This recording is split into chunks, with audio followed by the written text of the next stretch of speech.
Hello, hello. Oh, that was really intimidating. Hello, my name's Rose and I am from General Assembly London. Just a quick little show of hands. I like to do this for every single event that we do. Hands up who's been to a GA event before. Oh my god, so many of you are veterans. Thank you so much for coming. So yeah, like I said, my name's Rose. I work for GA. Obviously, a lot of you already know what GA is, but for those of you who don't, we are an adult education company specialising in offering people the digital skills that they need to take their life and their career to the next level. So if you're interested in coding or product management, digital marketing, UX design, come find me afterwards and we can chit chat. So obviously, without any further ado, we're going to be talking and we're going to be hearing from some of London's, what I consider to be the most amazing ethical startups. And when I say ethical startup, I mean a company that is a social enterprise, but if you Google social enterprise and ethical startup, you know, people get a bit intimidated by the jargon. Anyway, so yeah, first up, oh no, that's not fun at all. Anyway, okay, so first up, we're going to have Ben from Montfort.io.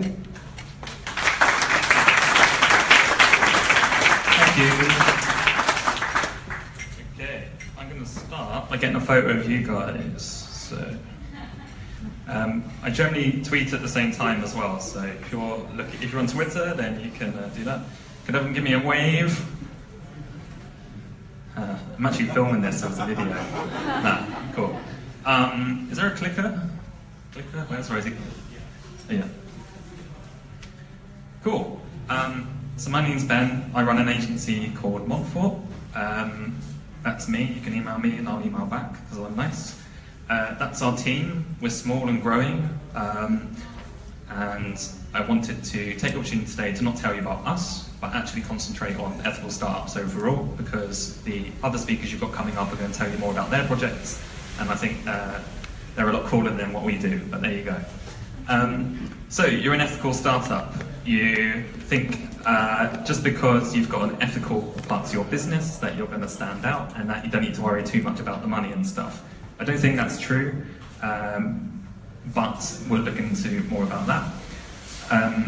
If you're an ethical startup, you are at an advantage from the following reasons. So this is some research from Food Navigator, and they say that 72% of millennials are willing to pay more for companies who are committed to positive social and environmental impact. Get your photos. Done. Cool. One more. How long have I got? 20 minutes? It's going to be a long presentation. Okay.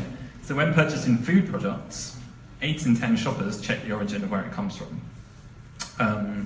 There's a great ethical startup called Providence. Has anyone heard of them? They kind of use blockchain to check the kind of ethical suppliers in the supply chain. So that's quite cool if you want to check them out. But yeah, so I think ethical startups are coming from a good place, but I don't think being ethical is enough. I still think you need to have good business sense and a good, solid startup that happens to also have an ethical side to it at the same time. I was chatting to some of my fellow co-speakers before we were setting up for this, and they've got some really good business ideas behind the ethical side of what they're doing. So I'm going to emphasise that as I talk. I think the importance of this is that not only are startups got anything wrong to have an ethical focus to your startup is key, but big brands are doing that as well. And so basically you're not only competing with other startups, but you're competing with the big brands as well. So if you wanted to start an ethical coffee shop, you've got Prep to compete with. They give out their food to homeless people at the end of the day if they haven't sold it. They've got whole veggie preps coming. They've got all kinds of things that they're doing to make themselves more ethical. I think I've been chatting to a few vegetarian and vegan people. I'm vegetarian myself, but we've noticed that yes, there is a rise in vegan and vegetarian restaurants, but because mainstream restaurants now cater for vegans and vegetarians so well, it's kind of crowding out the market a bit. For example, I went to Pizza Express a few weeks ago. My friend was vegan. He brought his own vegan cheese, gave it to the waiter, and they said, "Yep, we'll cook that on your pizza." So you can go to any restaurant now, and they should be able to cater for you, which might be a problem for vegan startups, vegan restaurants, depends on how you look at it. Another big kind of area in ethical startups is fashion. When you look at any big high street brand, loads of them now are entering into the market with kind of more ethical, more conscious kind of brands or product ranges. So yes, you might have the most ethical cotton, but so do H&M now. They're looking into it and they're tapping into it. So it's not just you competing with other ethical startups, it's you competing with the big brands, big established brands as well. So basically that means you need to be really, really good at what you do. So when we think about ethical startups, I think you need to kind of be thinking more than that and be thinking about startups in general. So yes, you can have built in an ethical side to yourself, but actually you need to be concentrating on the stuff that makes startups successful in general, not just the ethical ones. So why do startups fail? Why would ethical startups fail? This is a report from CB Insights. I'm going to share these slides later on, and here's the link to where you can find this research. Number one, 42% fail because there's no market need.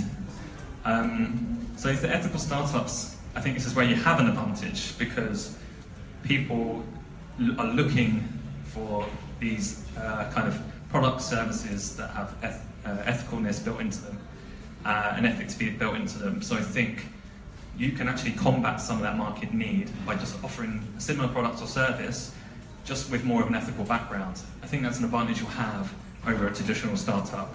So think about that. The next one is run out of cash. And much as I love ethical startups, and I've met quite a few, some of them kind of run on hopes and dreams rather than actual solid business models. And again, I was really glad to talk to you earlier because you've got loads of business ideas, loads of revenue ideas underneath what you're doing, which is really cool. Just to run through some of them quickly, if you can't see, there's not the right team, get out-competed, pricing cost issues, poor product, no business model, poor marketing, ignore their customers, and the product is mistimed. So quite a lot can go wrong there. And as we know, startups, not a lot actually make it. So in terms of no market need, people might not want your ethical startup right now, so the timing might not be right. I would actually argue for a lot of ethical startups, the time is right now.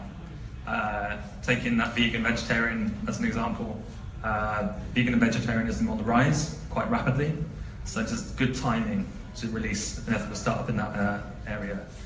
I think a lot of big brands are coming under fire for not being ethical, so again, it's a good time for ethical startups to launch or start to grow if you've got your product and service out there already. I think one other thing to think about is, from the start, try and have revenue streams built in. So I think you need to start charging from the minute you launch. Too many startups wait, too many startups kind of rely on some grant funding or friends and family or crowdfunding. I think actually you need to, from the very beginning, find out who's going to pay for what you're offering as a startup, where's the revenue going to come from, and right from the very beginning, you're not relying on investment or grant funding. You're going straight for revenue and you're getting paid straight away, basically. The problems that we looked at before are avoidable, and we'll run through now how we can avoid those problems. So, key questions to ask yourself.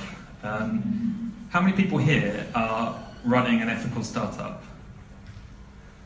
Okay, be interesting to see if you thought about these questions already, I'm sure you would.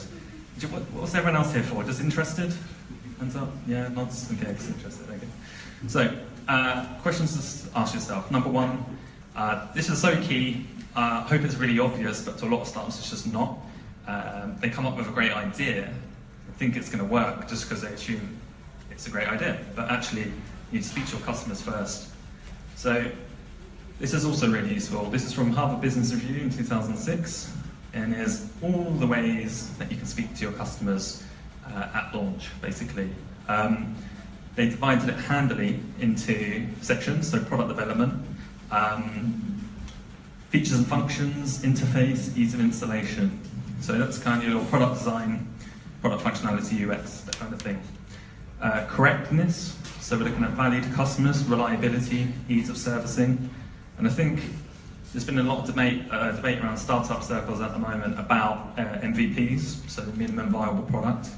I think consumers these days expect such a high level of MVP that you can almost not call it that. It's got to be pretty amazing to draw them in straight away. Otherwise, you risk them trying your service and getting turned off if they don't get the right experience. So I think that's quite a big one as well. And then fit, which I think is the kind of suitability between those. Completeness and correctness is the fit, the kind of intersection. So you get your product right from a kind of UX design perspective, you get it right from ease of use and it works, and then you kind of get the magic fit to make sure it fits the customer and does what it says it's going to do. So that's the kind of thing you'll be building if you're building a startup. The next slide is marketing. So you're going to be going out there using social, email, blogs. We'll look at that a bit later. But I think what you could do a lot beforehand is look at competitive analysis, market segmentation, proof of ROI. So before you've even started, you want to show people what the value they're going to get, and things like packaging. So I actually think you can do a lot of that before you've even launched, that kind of analysis. Promotion is when you obviously have launched, and actually you can do it pre-launch. The Safe in the City website I had a look at when I was looking at everyone before this event, and you know, they haven't launched their product yet, it's in a beta, but they've got a landing page there, they're collecting email addresses, they've got their social channels linked up and they're tweeting and posting to Facebook, so already they're building a community just from the beginning before they've even launched. When they come to launch, they're going to have a nice community ready to go that they can build on from there. So I think that's a very smart approach. Pricing's a big one.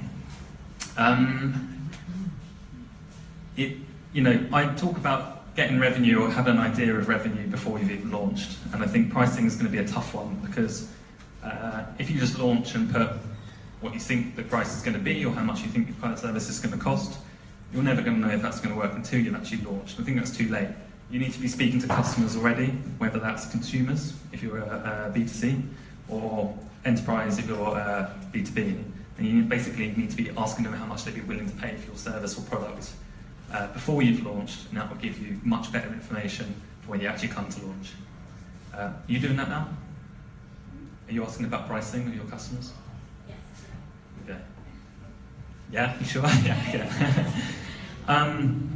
And then sales comes. And I think sales is a mix of pre and post launch, but again, you can do a lot of this planning before you've even started. So how are you going to get your products or service out there?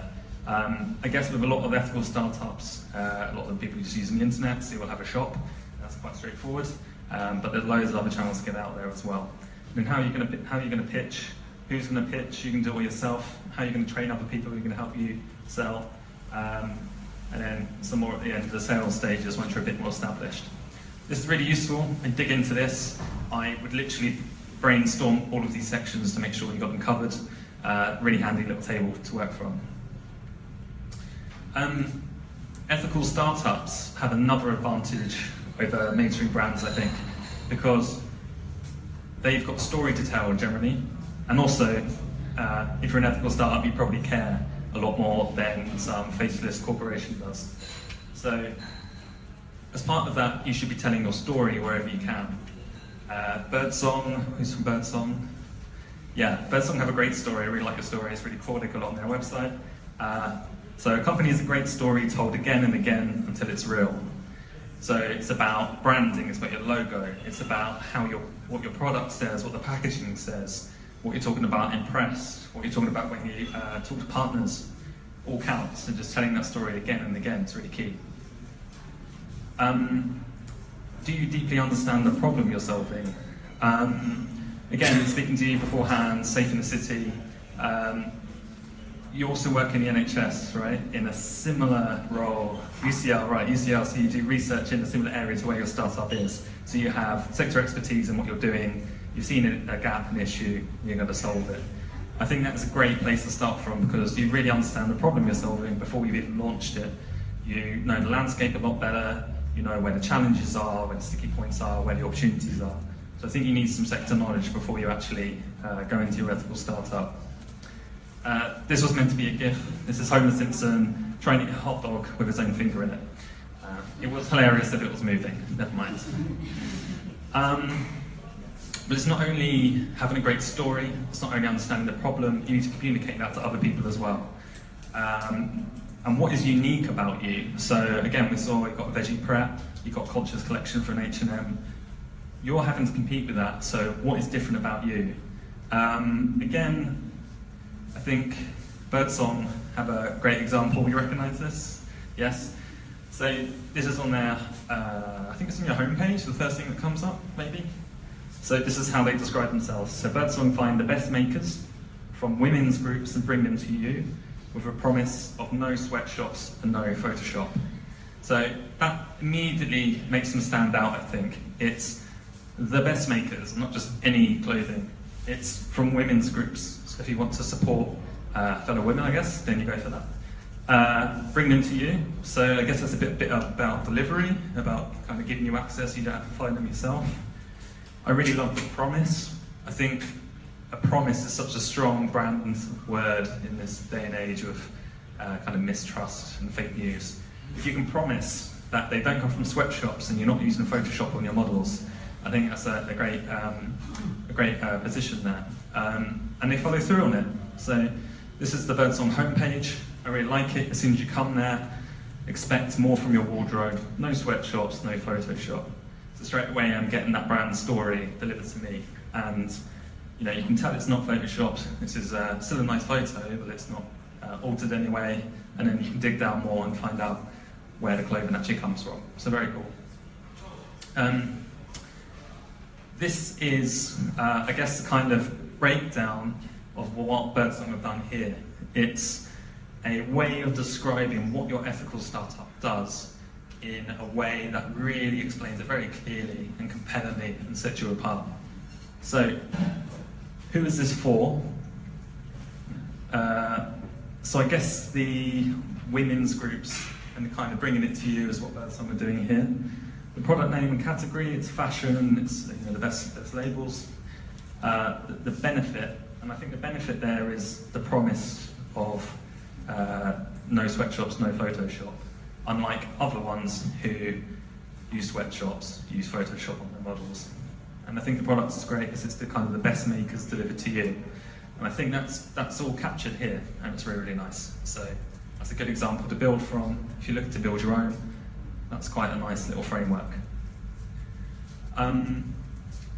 Going hand in hand with understanding what the problem is, understand what the landscape is. I think one issue that a lot of ethical startups have is that they think their idea is unique and they haven't taken the time to look around and look at other organisations who are doing fantastic work already and have been doing amazing work in their area for several years. So before we even get started with your startup, I would take a good look at what's out there already, speak to some other organisations, see what they're doing, and rather than start your own thing, join up with them or see if you can help them in some way. I know the Charity Commission now, if you want to start a charity, it has to be unique. So if they find that there's another charity doing a similar thing to you, they will probably say before they accept your application, have you spoken to them, how is it different? So you actually do need to be different before you can set up a charity. This is a nice graphic from a blog post that was released just a couple of days ago by Greylock Partners, who are a VC firm. I found this was quite a different one to the normal kind of landscape kind of format of looking at things. So I'm not going to go through them all, but I like things like start with why. Is the service you're offering fundamental? Is it emotional? Is it strategic? What pain? This is quite nice. So vitamin versus aspirin. Vitamin is something that does you good and kind of is preventative. So I guess ethical startups around fashion will fall into that because I'm preventing something happening. Aspirin is solving a pain straight away. So I'm feeling this pain now, I need something to solve it. Vitamin versus aspirin, I like that. Yeah, so I'd recommend if you want to know more about this, just go and have a look. The link behind there has got loads of useful information about that. I won't go on now. Distribution is the next one. So this is essentially marketing, but also sales distribution. The model I really like at the moment is something called PESO, which is paid, earned, shared, and owned. This is a simplified version where you're looking at earned, paid, and owned. So the key thing for a startup, I would say, is start with owned. And whenever we're advising startups, the thing we always say is get your own house in order, and that'll get you a long way. So get your website working, get your mobile site working, start blogging, and start your own social media channels. I think one of the simplest ways to do that is start an Instagram channel these days. just start taking photos and posting that. Visual way is a great way of getting started.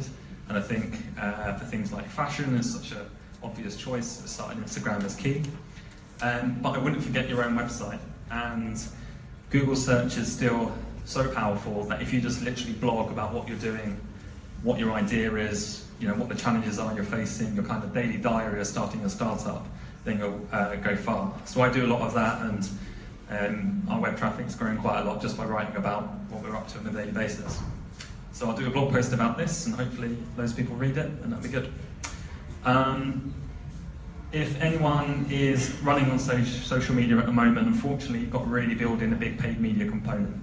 Facebook, Instagram are becoming pay-to-play, where you don't get seen by half your fans, or 2% of your fans, I think, only see your posts unless you pay for it. So you need to set aside some budget to spend on advertising.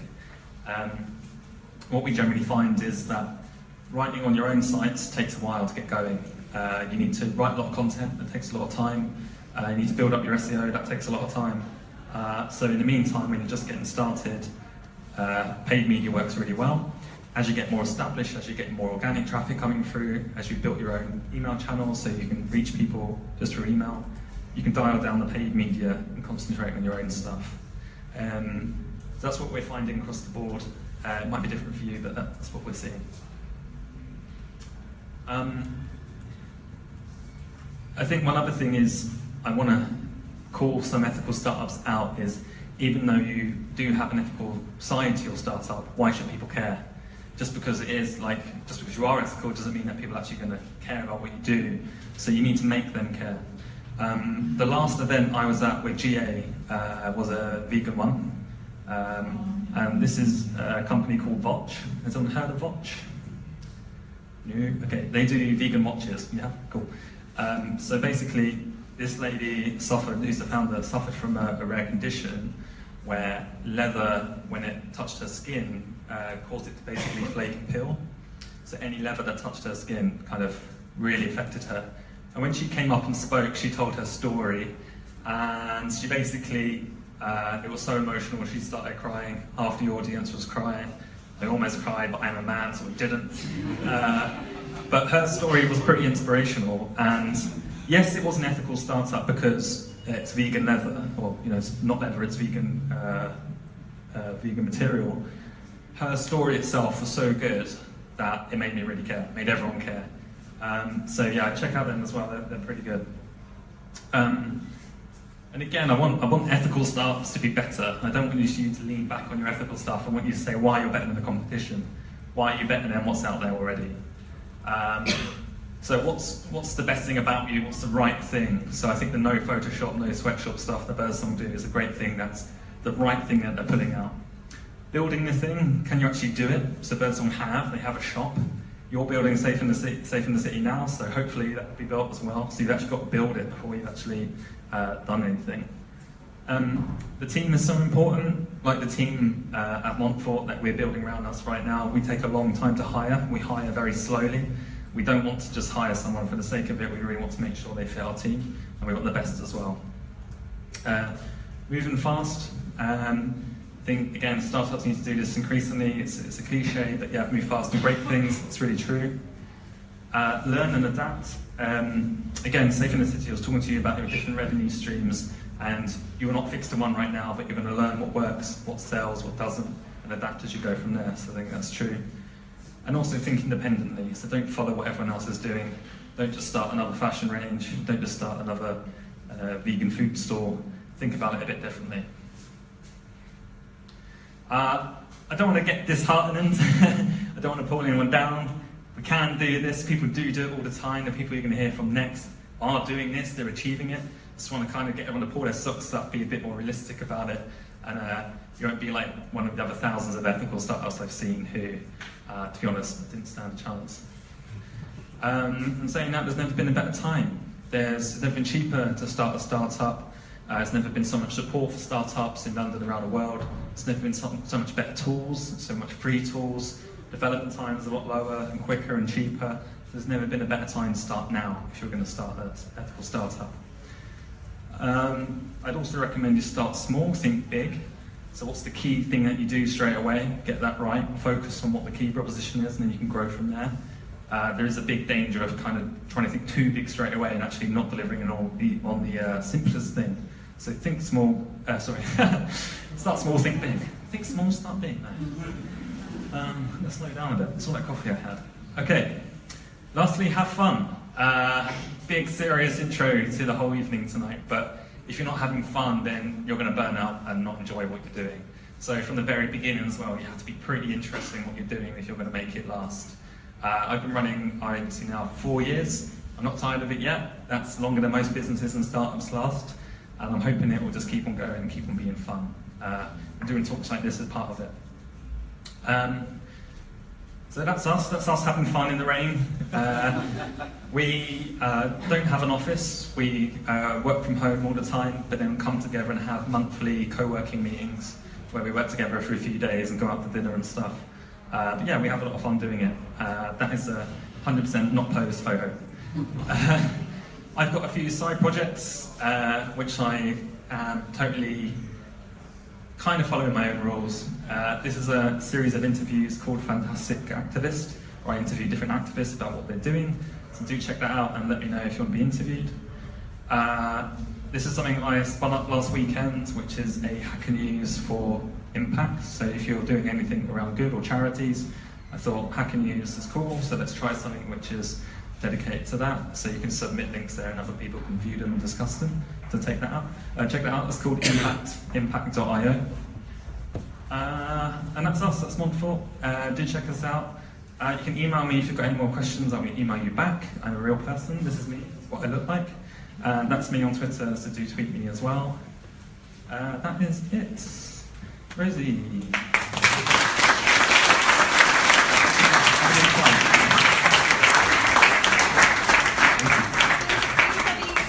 Does anybody have any questions for Ben at all? No? Really? Is it every question answered? Everyone's just a bit like, oh god, my dreams are crushed. But do get in touch. Oh, no, I see a hand. Yes. I don't know if you can answer this, but what is your, so there's obviously a big concentration of startups in London, and that's probably due to the support and everything that's around it. What is your vision in terms of, is there better markets outside of London, or and support, what is it? Outside of London, what's the same? Yeah, So the question, if you didn't hear it, was, is London, I guess, the right place to do a startup, the only place, or is it anywhere else? Obviously, the internet widens your user base and your customer base, so you can be based anywhere. I do think it's a cliche, but the concentration of startups here, the concentration of people trying to do what you're trying to do here is key. Coming to events like this just doesn't happen very many other places, so it might happen once a month somewhere else. Here in London, you can go to somewhere every night and meet people and network and get new ideas. So I think being here is key. There was an article in the newspaper the other day about how Brexit's going to fuck that up, and about how people are already not coming here, how investors aren't coming here, how everyone's moving to Berlin. So we'll see how that changes things. On the other side of things, again, online, there was a startup who pay people not to live in Silicon Valley. So what they found is that they pay a premium on their wage to live in Silicon Valley. So if you're a cool startup developer living in Silicon Valley, then you're going to command a premium way above living somewhere else. So to disincentivize this, the company actually pays you to leave Silicon Valley and go and live somewhere more normal and less expensive. And they will save money in paying you in the long term, and you get a nice bonus to live somewhere else. So I think increasingly people are getting used to working elsewhere and still making it work, so being in London isn't so important. So I'd say once you're established, being in London is less important. What we do is, Bethany on the right there, she lives in Bristol. She comes down once a month. We've got another colleague who lives in Belfast. She comes over once a month. So you can make it work without being in London as well. So you can be a distributed team. Haven't really answered your question, so yes and no. Yes.